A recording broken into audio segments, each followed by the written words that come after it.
Você comete um pequeno erro, e na hora uma voz diz para dentro da sua cabeça: como você é burra, sempre estraga tudo, ninguém erra assim.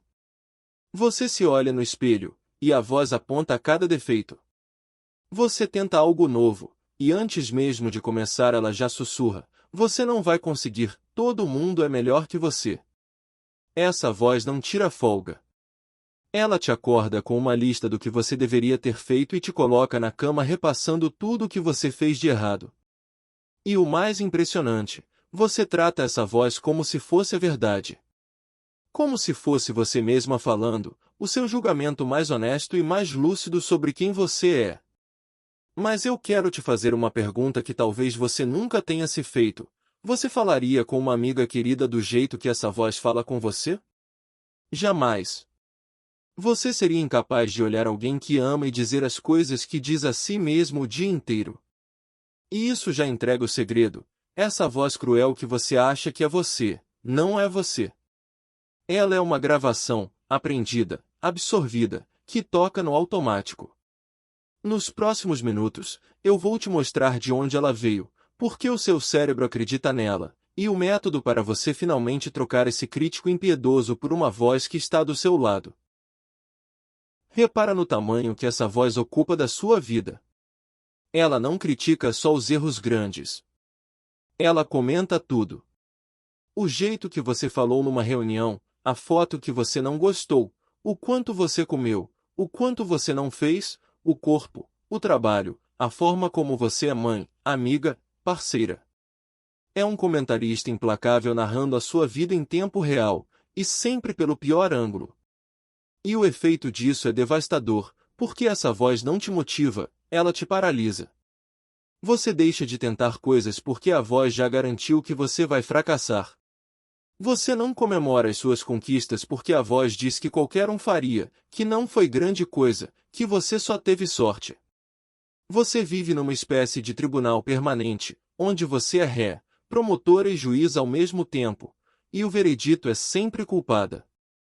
E o mais cruel é que você acredita que essa dureza é necessária, que se você parar de se cobrar assim vai virar preguiçosa, relaxada, medíocre.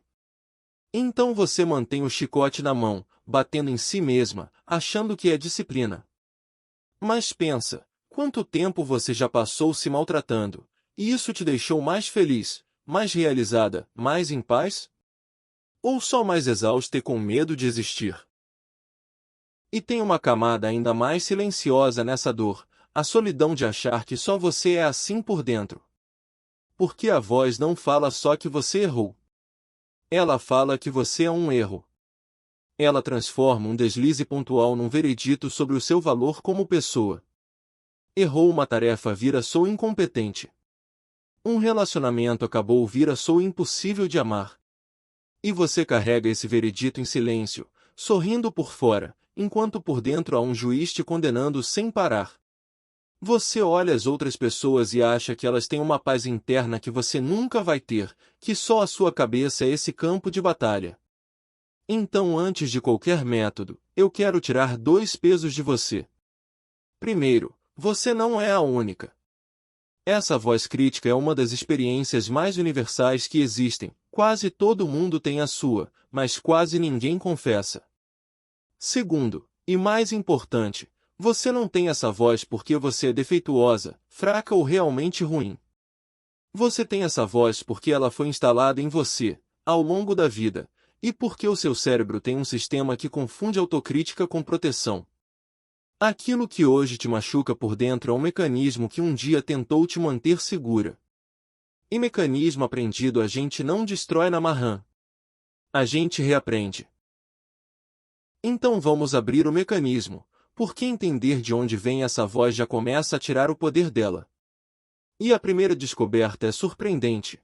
Quando você se critica com dureza, o seu cérebro reage como se estivesse sob ataque. Pesquisadores viram que a autocrítica ativa o sistema de ameaça, o mesmo circuito de defesa que dispara quando você está diante de um perigo. Em outras palavras, cada vez que essa voz te ataca, o seu próprio cérebro entra em modo de emergência, libera estresse, se fecha, se defende. Você vira predador e presa ao mesmo tempo, dentro da sua própria cabeça. E aqui está o problema: no modo de ameaça, o cérebro não aprende, não cria, não cresce, ele só sobrevive. Por isso a autocrítica não te faz melhorar, ela te trava. Já a autocompaixão, tratar-se com gentileza diante do erro, ativa um sistema completamente diferente, o sistema de acalmar, aquele que se acende quando alguém que te ama te abraça. E é nesse estado, de segurança, não de ameaça, que o cérebro consegue de fato aprender com o erro e mudar. Ou seja, a ciência inverte tudo o que você acreditava, não é a dureza que te faz crescer. É a segurança. A voz que você achava que era sua disciplina é, na verdade, o que te mantém pequena. E de onde vem essa voz, afinal? Aqui está a parte que liberta, ela quase nunca é sua de nascença. Ninguém nasce se odiando. Um bebê não olha para as próprias mãos e pensa que é insuficiente. Essa voz foi aprendida. Ela é feita de frases que você ouviu, de olhares que você recebeu, de comparações, de exigências, de críticas que, de tanto se repetirem, você absorveu e passou a repetir sozinha, por dentro. Pode ter vindo de um pai exigente, de uma professora dura, de colegas cruéis, de uma cultura que dizia que você nunca era bonita o suficiente, magra o suficiente, inteligente o suficiente. Um dia essas vozes eram de fora. E então, para se proteger, para se antecipar à crítica antes que ela viesse dos outros, o seu cérebro fez algo engenhoso e trágico ao mesmo tempo: internalizou o crítico. Passou a fazer o trabalho sozinho. É como se você tivesse gravado a voz de quem te machucou e agora tocasse essa gravação para si mesma, o dia inteiro, achando que é a sua própria opinião. Mas não é. É um eco. E o simples fato de reconhecer isso, de perceber que aquela voz cruel tem o sotaque de outra pessoa, de outro tempo, já começa a criar uma distância entre você e ela. Porque você não é a gravação. Você é quem escuta. E por que o seu cérebro dá tanto crédito a essa voz, a ponto de você acreditar mais nela do que em qualquer elogio? Por causa do viés de negatividade. O seu cérebro dá muito mais peso ao negativo do que ao positivo. 10 pessoas podem te elogiar, mas a única crítica é a que gruda e ecoa por dias. E quando essa crítica vem de dentro, com a sua própria voz, ela ganha uma credibilidade ainda maior, porque parece vir do observador mais íntimo que existe, você mesma. Some a isso outra coisa: nós tratamos a nós mesmas com uma dureza que jamais usaríamos com outra pessoa. Uma amiga te conta que fracassou numa entrevista, e você diz: tudo bem, foi só uma, você vai conseguir a próxima. Você fracassa na mesma entrevista, e a voz diz: viu, eu sabia, você não serve para isso. A mesma situação, 2 tratamentos opostos. Com os outros você é justa e gentil. Consigo mesma você é um carrasco. E o cérebro acha que isso é normal, que você merece esse rigor, porque a voz repetiu isso tantas vezes que virou um fato invisível, uma verdade que você nunca questiona. Junta tudo, um sistema de ameaça que se liga contra você mesma, uma voz aprendida de fora, e um viés que faz você acreditar no pior sobre si. Não é de admirar que doa. O admirável é que dá para reaprender. E é isso que o método vai fazer. Agora eu vou te oferecer uma imagem, e quero ser honesta que é uma forma de enxergar. Imagine que dentro da sua cabeça existe um alto-falante, e nele toca, o dia inteiro, uma gravação antiga. Durante a vida toda, você achou que aquela voz na gravação era você, que aquilo era a sua verdade, o seu veredito mais sincero sobre quem você é. Mas agora você já sabe, aquela voz é uma gravação, feita de ecos de outras pessoas, de outros tempos, que ficou tocando no automático. E aqui está a virada. Se é uma gravação, então existe alguém que a escuta.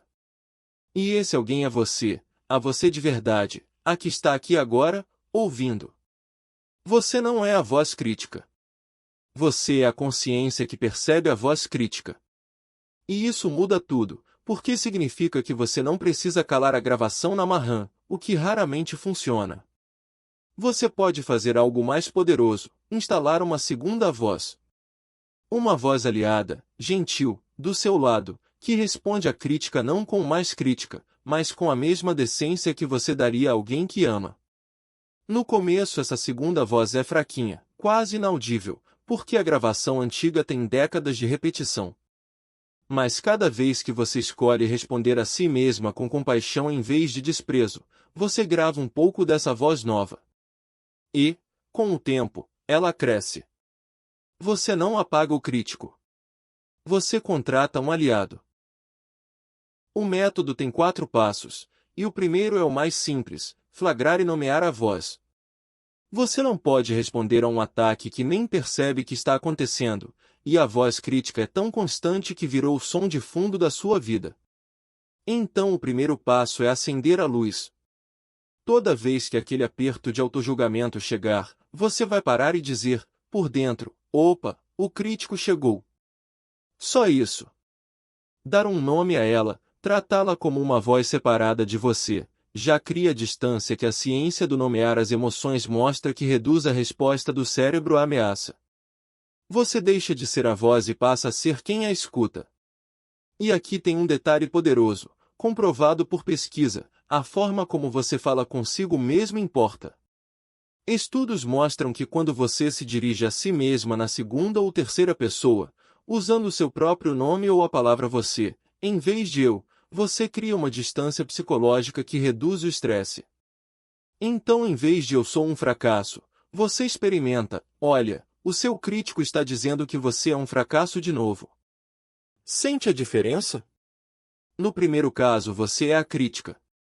No segundo, você é quem observa a crítica acontecendo, com um pouco de espaço para respirar e escolher se acredita nela ou não. O segundo passo é o teste que desmonta o crítico na hora. Você diria isso a alguém que ama? Quando a voz disparar uma sentença contra você, seja qual for, pare e faça essa pergunta. Imagine uma amiga muito querida, ou uma criança, na exata situação em que você está, tendo cometido o mesmo erro. Você olharia nos olhos dela e diria as palavras que a sua voz acabou de dizer a você? Você diria a uma criança que ela é burra, que nunca vai conseguir, que é um fracasso?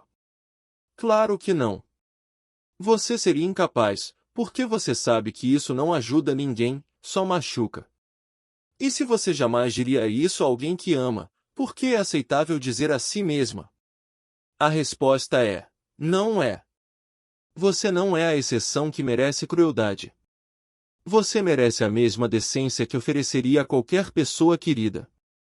Esse teste é poderoso porque expõe a hipocrisia do crítico. Ele quer te convencer de que a dureza é justa, é a verdade, é necessária. Mas no instante em que você imagina dizer aquilo a alguém que ama, a dureza se revela pelo que é: crueldade sem função. E então você reescreve.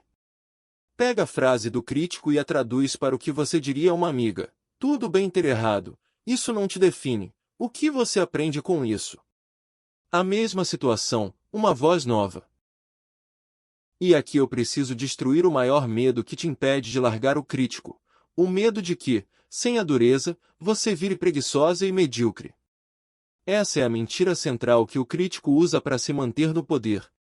Ele te convence de que é ele quem te faz funcionar, que sem os açoites você desmorona. Mas a ciência mostra o oposto. Pesquisas com autocompaixão revelam que pessoas que se tratam com gentileza não têm padrões mais baixos, elas têm padrões iguais ou até mais altos. A diferença é o que acontece quando falham. Em vez de se destruírem, elas se acolhem, aprendem, e voltam a tentar mais rápido. A autocompaixão não é passar a mão na cabeça nem baixar a régua. É trocar o chicote pela mão no ombro. Pensa num bom treinador. O bom treinador não grita com o atleta que ele é um lixo quando erra, porque sabe que isso destrói a confiança. Ele diz: caiu, levanta, ajusta isso aqui, você consegue. Exigente e gentil ao mesmo tempo. E é assim que você vai aprender a se tratar, como um bom treinador, não como um carrasco. Você pode ter padrões altíssimos e ainda assim se tratar com decência ao falhar. Na verdade, é só assim, na segurança e não na ameaça, que o seu cérebro consegue de fato melhorar. A dureza não te fez crescer. Ela só te fez ter medo. O quarto passo: instala a voz nova de forma deliberada, todos os dias, até ela ganhar volume.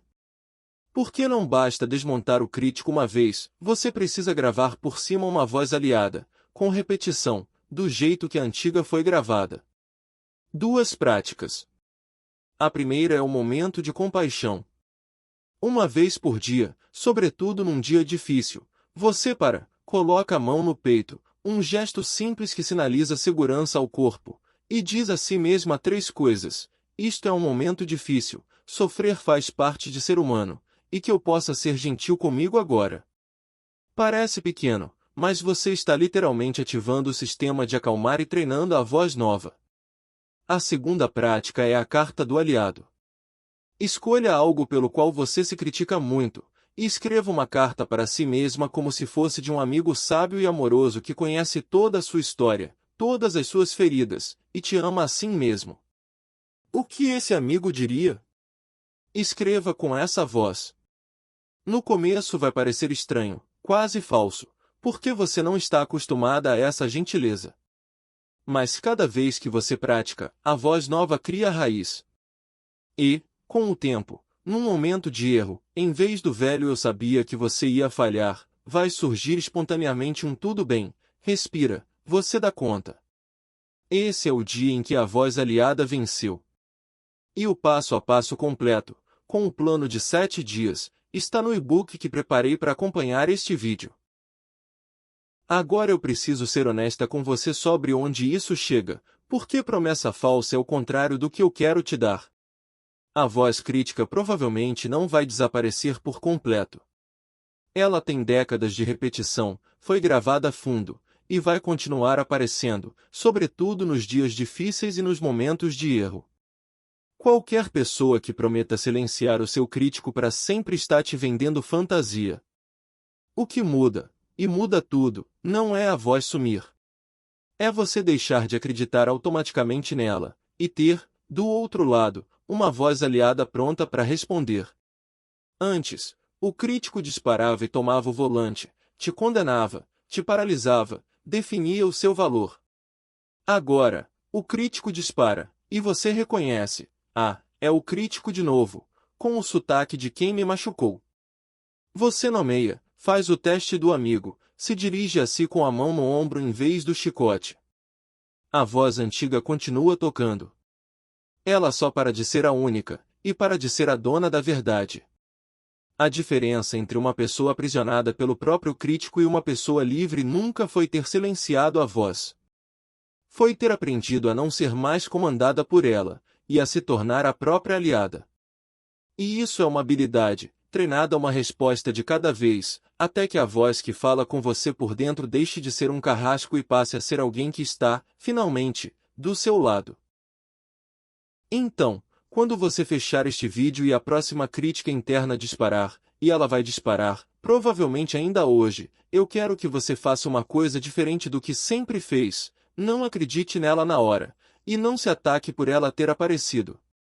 Só diga, por dentro, com calma: essa é uma gravação antiga, com o sotaque de outra pessoa, e hoje quem decide o que eu valho não é ela, sou eu.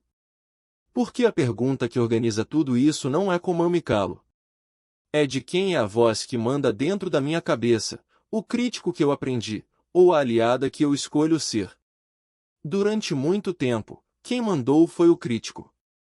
A partir de agora, volta a ser você. Se este vídeo colocou ordem no que era só um barulho cruel e constante, salva ele agora, no seu perfil, porque no dia em que o crítico gritar mais alto, e vai gritar, você vai querer reler isso, e o algoritmo não te devolve o que você não guardou. Salvar é deixar a voz aliada à mão para a próxima crise. E o método completo, com as práticas de autocompaixão e o plano de 7 dias para instalar a voz nova, está no e-book A Voz Emprestada, com o link aqui embaixo na descrição e no primeiro comentário fixado. Comece a se tratar com a mesma gentileza que você oferece a quem ama. E se a autocrítica já virou um ódio de si que te consome, procure ajuda de verdade. No Brasil, o CVV atende de graça, 24 horas, no número 188.